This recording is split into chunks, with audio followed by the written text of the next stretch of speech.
What's up everybody, this is Age, and today we're going to talk about the idea of DPS meters in Guild Wars 2, more specifically for raiding.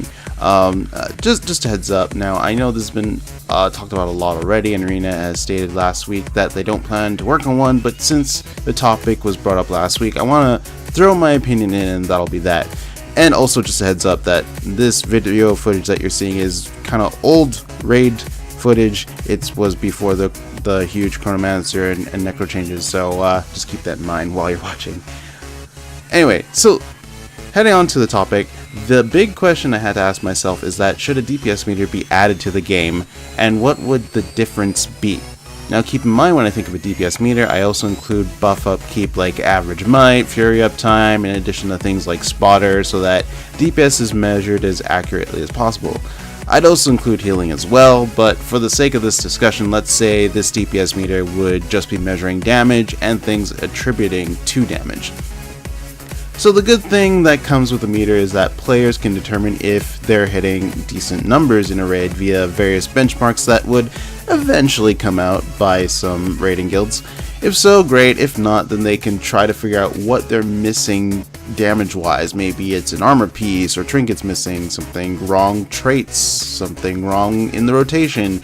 It would help players, also help out players who would want to see what the best builds are or the best builds for certain bosses. Overall, it would just help people figure out things. It's not a guessing game anymore. It's just you know your damage and you want to improve on yourself, or you're happy with your performance. Now, the bad that comes with the DPS meter. People will have expectations when it comes to DPS for certain builds, and the thing is, the DPS a person can get can be suitable to beat a boss, but if it doesn't hit near a certain number for some people, they can get kicked for it, you know. And if a person's in a raid group and DPS isn't being met to their expectations, they'll just leave the group. It's kind of how things go. Now, a big thing to notice is that the negatives of a DPS meter, I believe, would greatly affect pugs the most due to the various raid mentalities that can be in the group.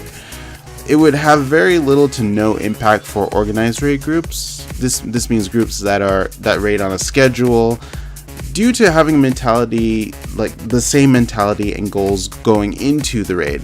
So to sum things up, this is kind of like a yes-no situation for me where DPS meters are concerned. I can see all the good a DPS meter would bring, and I feel like it just outweighs the bad, but at the same time, the negatives impact the already potential volatile pug groups even more. So that's why it's kind of the yes-no for me. I will say though that what we have right now is a soft DPS meter with the training golem. You can use it to get an estimate of how much damage you do. It acts as a decent meter for a game like Guild Wars 2 because it's a place where you can practice to reach benchmarks that raid groups set with this golem without being judged, which is kind of nice. And I do agree though with Nike in his follow-up DPS meter video that I'll put a link to in the description, that improvements to the golem to fit more raid-like scenarios would be very beneficial.